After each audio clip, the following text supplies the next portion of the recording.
پارہ نمبر 25 سورہ شورا۔ اعوذ باللہ من الشیطان الرجیم، بسم اللہ الرحمن الرحیم۔ اللہم صلی علی سیدنا و حبیبنا محمد مبارک وسلم علیہ۔ حامیم عین سین قاف۔ یوحی الیک الذین من قبلک اللہ العزیز الحکیم لہ ما فی السماوات و ما فی الارض وہو العلی العظیم۔ اسی طرح وہ وحی کرتا ہے آپ کی طرف اور تم سے پہلے انبیاء کی طرف، اور وہ کون ہے؟ اللہ ہے جو کہ عزیز ہے، حکیم ہے۔ وحی کا انداز اللہ تعالیٰ نے یہاں پر بیان کیا کہ اللہ تعالیٰ اپنی مرضی سے جو چاہے اپنے نبیوں کو بات عطا فرما دیتا ہے، کیونکہ وحی کا ایک معنی یہ بھی ہے چپکے سے بات پہنچا دینا، یہ وحی کا ایک معنی یہ بھی ہے۔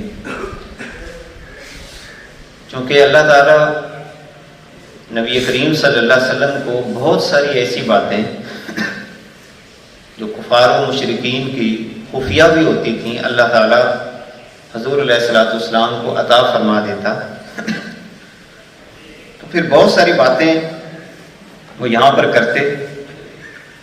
اللہ تعالیٰ نے اس کا جواب یہ دیا کہ وہ اسی طرح کرتا ہے، اور آپ سے پہلے نبیوں پر بھی اسی انداز میں وحی وہ نازل فرماتا ہے۔ اور وہ کون ہے؟ لہو ما فی السماوات و ما فی الارض، اسی کا ہے۔ لہو ملکیت کے لیے لام، اسی کا ہے جو کچھ آسمانوں میں ہے اور جو کچھ زمین میں ہے، سب اسی کا ہے، اور وہ بلند ذات ہے اور عظمت والی ذات۔ تکاد السماوات یتفطرن من فوقہن، قریب تھا کہ آسمان پھٹ جائیں ان کے اوپر سے۔ والملائکۃ یسبحون بحمد ربہم، اور فرشتے اپنے رب کی تعریف کے ساتھ اس کی تسبیح بیان کرتے ہیں۔ وَيَسْتَغْفِرُونَ، اور بخشش مانگتے ہیں، لمن فی الارض، ان کے لیے جو زمین میں ہیں، یعنی ایمانداروں کے لیے فرشتے اللہ تعالیٰ کی بارگاہ میں بخشش مانگتے ہیں۔ مومن کی یہ شان ہے کہ فرشتے بھی اس کے لیے دعا کرتے ہیں، آسمانوں میں دعا کرتے ہیں، اس کی بخشش کی دعا مانگتے ہیں۔ الا، خبردار، ان اللہ، بے شک اللہ، هو الغفور الرحیم، وہ بخشنے والا، رحم کرنے والا ہے۔ اب اس مقام پر دیکھیں کہ اللہ تعالیٰ نے اپنی بہت ساری صفات کا بھی ذکر کیا، صفت عزیز، صفت حکیم، صفت عالیش، صفت عظیم، اور پھر غفور، رحیم، اور پھر آگے دیکھیں کہ حفیظ، حفیظ کی صفت اللہ تعالیٰ نے استعمال کی، اور بھی اللہ کی صفات ہے، رحیم بھی ہے، منتقم بھی ہے، قہار بھی ہے، جبار بھی ہے۔ حالات حاضرہ میں ایک سوال عموماً اٹھایا جاتا ہے، خاص طور پہ جب ایمان والوں پہ کوئی آزمائش آئے، جیسے زلزلے کی شکل ہے یا اس کے علاوہ کوئی اور ایسا مسئلہ پیدا ہو، تو اسلام مخالف قوتوں کی طرف سے ایک اللہ تعالیٰ کی صفت کا استعمال کر کے اعتراض کیا جاتا ہے کہ دیکھو، اگر اللہ رحیم ہے، اور تعارف یعنی یوں کروایا جاتا ہے کہ اگر اللہ رحیم ہے اور آپ یہ کہتے ہیں کہ وہ 70 ماؤں سے زیادہ رحم کرنے والا ہے، تو ایک ماں اگر اپنے بچے کو نہیں مارتی تو اللہ نے یہ اتنے سارے کیوں مار دیے؟ اب عام بندہ چونک جاتا ہے کہ اعتراض ہے، بڑا عجیب سا اعتراض ہے کہ اگر اللہ تعالیٰ رحیم ہے اور آپ یہ کہتے ہیں کہ وہ 70 ماؤں سے زیادہ رحم کرنے والا ہے، تو ایک ماں اپنے بچے کو مارنا نہیں چاہتی تو اللہ تعالیٰ کیسے مار دیتا ہے؟ عام ذہن الجھ جاتا ہے۔ سوال کرنے والے نے انتہائی چالاکی سے کام لیا۔ اب چالاکی اس نے کیا کی کہ اللہ تعالیٰ صرف رحیم نہیں ہے، یعنی وہ اللہ تعالیٰ کی صفات میں سے ایک صفت کا ذکر کر رہا ہے۔ اللہ صرف رحیم ہے ہی نہیں، کیونکہ اگر ہم اللہ تعالیٰ کو صرف رحیم مانیں تو باقی صفات کا پھر انکار ہوتا ہے۔ جس طرح اللہ رحیم ہے اسی طرح قہار بھی ہے، اسی طرح اللہ جبار بھی ہے، اسی طرح اللہ منتقم بھی ہے، انتقام بھی لینے والا ہے۔ اسی طرح ایک اور جو بنیادی صفت جس سے محرومی کی بنیاد پر یا ذہن پر وہ راسخ نہیں ہوتی تو ہم پریشان ہو جاتے ہیں، اور وہ ہے اللہ کی صفت الصمد، بے نیاز۔ سوال تب بنتا ہے جب اللہ تعالیٰ اپنے بیانیے کے خلاف کرے، یعنی اگر اس نے کہا ہو کہ میں یہ کام نہیں کروں گا اور پھر وہ کرے، پھر تو اعتراض بنتا ہے۔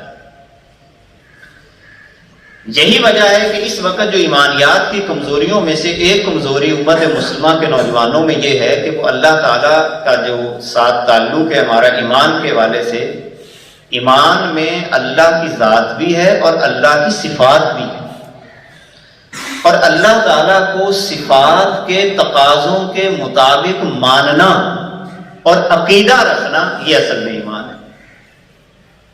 اب اللہ کی جو صفت ہے الصمد ہے، بے نیاز۔ اب بے نیاز کسے کہتے ہیں؟ جو مرضی کرے،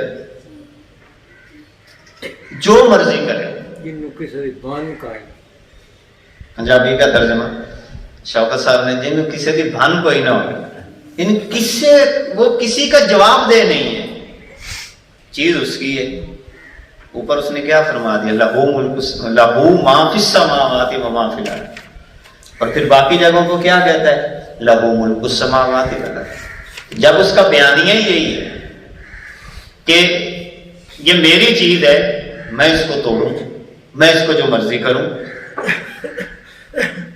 لیکن یاد رکھیے انسان بے نیاز نہیں ہے۔ انسان اپنی چیز بھی توڑے گا تو اس سے سوال کیا جا سکتا ہے، اللہ سے نہیں کیا جا سکتا۔ کیوں؟ کیونکہ وہ خالق ہے، خالق لم یزل ہے، خالق لم یزل ہے، الصمد ہے، استغنا ہے اس کے پاس۔ اس کی ایک صفت غنی بھی ہے۔ غنی کسے کہتے ہیں؟ جو دوسروں سے بے نیاز ہو۔ تو جب اس کا بیانیہ ہی یہی ہے کہ میں جو مرضی کروں، ان اللہ علی کل شیء قدیر یخلق ما یشاء، جو چاہے کرے، تو وہ زلزلہ لائے اس کی مرضی، ایک ماں کے سامنے بچے کے ٹکڑے ٹکڑے کر دے اس کی مرضی۔ جو لوگ اللہ تعالیٰ کی ان صفات کا صحیح نور اپنے سینوں میں جذب کر لیتے ہیں، پھر وہ کیا کہتے ہیں؟ احد کے مقام پر اس عورت کے جملے کہ جس کو کہا گیا کہ تیرا والد شہید، تیرا بھائی شہید، تیرے بیٹے شہید، تیرا سارے گھر کے مرد سارے شہید ہو گئے ہیں، تو اس کا آگے سے جواب کیا تھا؟ مجھے کوئی فکر نہیں، یہ بتاؤ کہ حضور کیسے؟ یہ ہم سوچتے ہیں نا کہ یار یہ ظلم ہو رہا ہے، یہ فلاں ہو رہا ہے، اللہ تعالیٰ کو معاذ اللہ کئی لوگ یہ جملہ بھی بول دیتے ہیں کہ اللہ تعالیٰ کو احساس نہیں ہے، چھوٹے چھوٹے بچے تھے اس کے ابو کو مار دیا، ٹھیک ہے ابھی تو اس نے اپنی جوانی شادی کے موقع پہ کچھ ایسے حادثات ہو جاتے ہیں کہ اللہ کو احساس نہیں ہوا نا حاصل کے آس.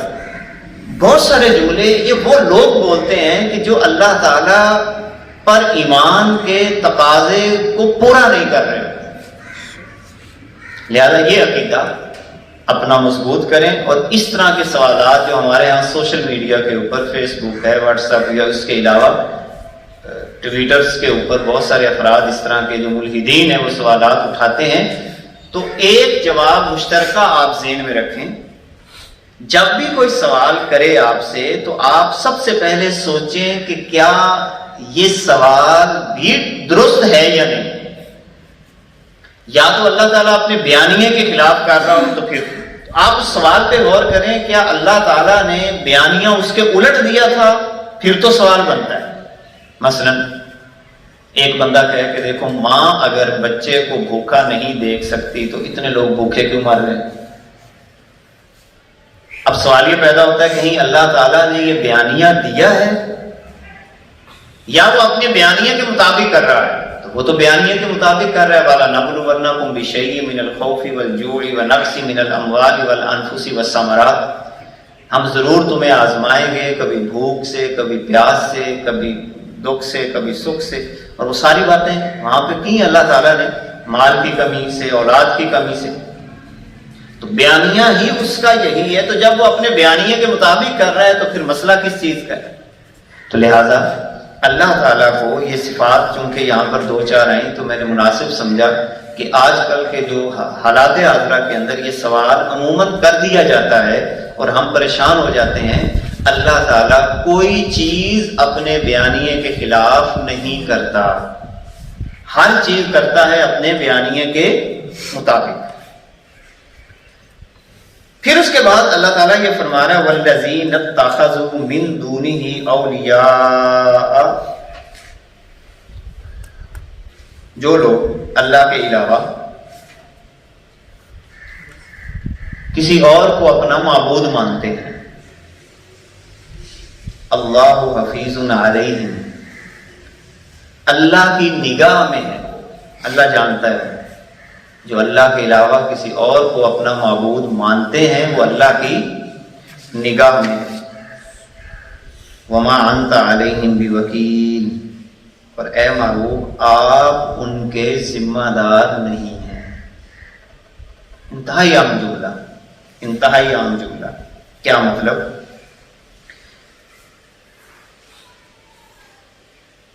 یعنی اگر ایک بندہ اللہ تعالیٰ کے نظام کی مخالفت کر رہا ہے، وہ دین پر نہیں چل رہا، ہماری ذمہ داری اپنی بساط اور کوشش کے مطابق ان تک پیغام کو پہنچا دینا. اب اللہ تعالیٰ خود ان سے نبڑ لے گا، یہ ہماری ذمہ داری نہیں ہے. اگر ایک بندہ ٹھیک نہیں ہو رہا تو ہماری ذمہ داری نہیں ہے. حتیٰ کہ رسول اللہ صلی اللہ علیہ وسلم کے بارے میں بھی اللہ تعالیٰ یہ فرما رہا ہے وما انت علیہم بوکیل، اے محبوب آپ ان کے ذمہ دار نہیں ہیں. سادہ انداز، آپ بات پہنچائیں، کوئی ٹھیک ہو جائے تب بھی ٹھیک ہے، نہیں ہوتا تب بھی ٹھیک ہے. کوشش کریں جو آپ کر سکتے ہیں، ابلاغ کریں، تبلیغ کریں، اگلی ذمہ داری نہیں ہے. اس وجہ سے بھی بہت سارے لوگ خود دین سے دور ہو جاتے ہیں. جو یہ عقیدہ، یہ عقائد کی ساری کمزوریاں ہوتی ہیں نا کہ فلاں ٹھیک کیوں نہیں ہو رہا. اب یہ سوال تو تب بنتا ہے نا کہ جب آپ اس پہ اتنا ٹینشن لے رہے ہیں کہ اللہ تعالیٰ نے آپ کو سوال کرنا ہے کہ یہ فلاں بندہ ٹھیک کیوں نہیں ہوا. یعنی ٹینشن بندہ اس چیز کی لے نا جس کا سوال ہونا ہو. کل قیامت کے دن جس چیز کا مجھ سے سوال نہیں ہونا اس کے بارے میں مجھے پریشان ہونے کی ضرورت نہیں ہے. اس کی وجہ سے بھی فساد پیدا ہوتا ہے. یہ بڑا اہم نقطہ ہے جس کو ہم نہیں سمجھتے تو ہم خود فساد پیدا کر دیتے ہیں. بالکل کول ڈاؤن رہیں، اپنی بساط کے مطابق پیغام دیں. اگر آپ کسی کے ٹھیک نہ ہونے پہ پریشان ہو رہے ہیں تو اس کا مطلب آپ اپنے عقیدے کے خلاف چل رہے ہیں. یعنی پریشانی اس اعتبار سے کہ وہ کیوں نہیں ہو رہا، کیوں نہیں ہو رہا، کیوں نہیں ہو رہا، یہ ہماری پریشانی نہیں ہے. ہمیں اپنی پریشانی ہے کہ میں ٹھیک ہوں یا نہیں ہوں. اپنی ذات کی پریشانی کے بارے میں تو سوال ہے کہ تم نے سمجھا کیوں نہیں، ٹھیک ہے نا، تم نے تذکر کیوں نہیں کیا، تدبر کیوں نہیں کیا. دوسرے کے بارے میں ایسا نہیں ہے. دوسرے کے بارے میں صرف یہ ہے کہ اگر آپ کوئی چیز دیکھتے ہیں تو اس کو بتا دیں کہ یہ صحیح ہے، یہ غلط ہے، یہ حق ہے، یہ باطل ہے. اس کے بعد اس کی اپنی ذمہ داری شروع ہو جاتی ہے.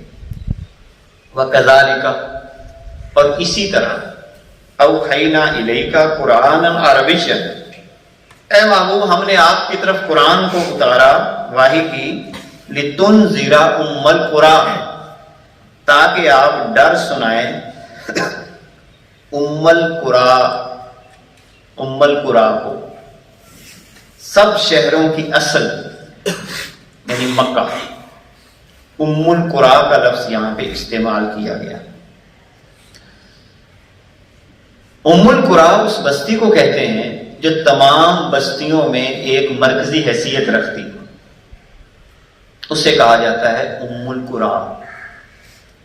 نبی کریم صلی اللہ علیہ وسلم کو اللہ تعالیٰ نے ام القری میں مبعوث کیا، جہاں پہ لوگوں کا آنا جانا ہو، ہر علاقے کے لوگ وہاں پہ آتے جاتے ہیں، اس کو ام القری کہا. اب اس کی دو صورتیں ہو سکتی ہیں. ایک تو یہ ہے کہ آپ ایسی بستی کا انتخاب کریں جو پہلے سے ام القری ہے، جہاں پہ لوگوں کا آنا جانا ہے، بہت سارے علاقے کے لوگوں کا آنا جانا ہے. ایک تو یہ صورتحال ہو سکتی ہے. اگر ایسی آپ سے ممکن نہیں تو آپ اتنا کام کریں کہ آپ کی بستی ام القری بن جائے، کہ تمام علاقے کا مرکز بن جائے. پھر وہاں پہ بیٹھ کے آپ تمام علاقوں تک اپنی پیغام رسانی کا کام کرتے رہیں، تاکہ آپ ڈر سنائیں. یا اسی طرح جیسے آپ کسی شہر میں بیٹھ کر کسی مرکز کا انتخاب کر لیتے ہیں کہ میں فلاں مرکز میں بیٹھوں گا جہاں سے تمام علاقوں تک رسائی ممکن ہو، یعنی لوگ آتے ہوں، آپ افراد پر محنت کریں، پیغام دے دیں، وہ اپنے علاقوں میں پہنچائیں. اور ساتھ ساتھ جو لفظ اگلا استعمال کیا ومن حولہا، اور جو ام القری کے ارد گرد کی بستیاں ہیں ان پر بھی اللہ کا ڈر سنائیں، یعنی پیغام دیں، ان کو بھی اللہ کا ڈر سنائیں. جیسے بعض دیہات ایسے ہیں، جیسے ہمارا ہی گاؤں ایک مرکز، تقریباً مرکز ہے بہت سارے دیہاتوں کا، اس اعتبار سے کہ لوگ اس کی طرف رجوع کرتے ہیں. یا ایک اس کا یہ بھی ہے کہ یہ مرکز ہے اور جو اس کے آس پاس کی بستیاں ہیں وہ ومن حولہا کے اندر آ جائیں گے، وہ من حولہا کے اندر آ جائیں گی اور یہ والی ام القری کی حیثیت اختیار کر جائے گی. وَتُنذِرَ يَوْمَ الْجَمْعِ لَا رَيْبَ فِيهِ، اور تم ڈراؤ کٹھے ہونے کے دن سے، یعنی قیامت کے دن سے جس میں کوئی شک نہیں ہے. فَرِيقٌ فِي الْجَنَّةِ، ایک گروہ جنت میں، وَفَرِيقٌ فِي السَّعِيرِ، ایک گروہ دوزخ میں ہوگا قیامت کے دن. وَلَوْ شَاءَ اللَّهُ، اگر اللہ چاہتا، لَجَعَلَهُمْ أُمَّةً وَاحِدَةً، وہ سب کو ایک دین پر کر دیتا، ایک دین پر کر دیتا. ایک دین سے مراد یہاں پہ کیا ہے کہ دین ہی ایک ہوتا، حالانکہ ایسا نہیں ہے. مختلف ادیان ہیں، انسان نے اپنے ذہن سے وضع کر کے کچھ دین بنائے اور اس پر مختلف ادیان کا نظام کھڑا ہوا. یعنی کچھ تو حق تھے، جیسے عیسیٰ علیہ السلام ایک دین لے کر آئے اور پھر ان کے پیروکار ہر علاقے میں وہ اسی طرح آگے وہ حق کی بنیاد پہ چلتے رہے، اور اس کے مقابلے میں جو ہوئے وہ باطل کی بنیاد پر تھے. لیکن اللہ تعالیٰ نے یہ انسانوں پہ چھوڑا ہے، لہذا ہم بھی کسی کو مجبور کر کے مسلمان نہیں کر سکتے. یعنی آپ کسی کو مجبور کریں کہ فلاں بندہ مسلمان ہو جائے، یہ شریعت اسلامیہ میں ممنوع ہے. ہاں ایک بندہ جب مسلمان ہو جائے تو پھر وہاں پر، جیسے آج کے جمعے میں بھی ہم نے کچھ چیزیں ابتدائی طور پر پڑھی ہیں، پھر امیر کی ذمہ داری ہے کہ وہ معاشرے کے استحکام کے لیے اپنے اقدامات کرے، وہ ایک الگ مسئلہ ہے۔ یعنی جو مسلمان ہوں گے جنہوں نے کلمہ پڑھ لیا، ایک نظام کو قبول کیا، پھر اس نظام میں سمع اور طاعت کا مسئلہ جو انشاءاللہ تعالی اگلے جمعوں میں کچھ کھول کے بیان کروں گا کہ اس کا طریقہ کار کیا ہوتا ہے۔ وَلَٰكِن يُدْخِلُ مَن يَشَاءُ فِي رَحْمَتِهِ، اللہ جسے چاہتا ہے اپنی رحمت میں داخل کرتا ہے۔ وَالظَّالِمُونَ، اور جو ظالم ہوتے ہیں، مَا لَهُم مِّن وَلِيٍّ، نہ تو ان کا کوئی دوست ہوتا ہے اور نہ ان کا کوئی مددگار۔ اور ظلم، جیسے میں نے پہلے بھی عرض کیا کہ کئی اقسام ہے اس کی ظلم کی، اور انسان کا اپنی ذات پہ ظلم بھی کئی طرح کا ہوتا ہے۔ جیسے میں نے گزشتہ جمعے میں عرض کیا تھا کہ وقت کو ضائع کرنا بھی ظلم ہے۔ تو جو لوگ اپنا وقت ضائع کرتے ہیں، نہ ان کا کوئی دوست ہوتا ہے نہ ان کا کوئی مددگار ہوتا ہے۔ ان کتنا خوبصورت اصول ہے ظلم کے حوالے سے، اگر آپ دیکھیں کہ جو لوگ بھی اپنا وقت ضائع کرتے ہیں ان کا بھی کوئی دوست اور مددگار نہیں ہوتا۔ ام اتخذوا من دونه اولیاء، کیا انہوں نے اللہ کے علاوہ دوست بنا لیے؟ فاللہ هو الولی، اللہ ہی ولی ہے، اللہ ہی دوست ہے۔ وہو یحیی الموتى، اور وہی مردوں کو زندگی دے گا۔ وہو علی کل شیء قدیر، اور وہ ہر چیز پہ قدرت رکھتا ہے، ہر چیز پہ قدرت رکھتا ہے۔ اللہ تعالی ہمیں اپنی ذات اور اپنی صفات کے تقاضوں کے مطابق ایمانیات کے پہلو کو اختیار کرنے کی توفیق عطا فرمائے۔ وآخر دعوانا ان الحمد للہ۔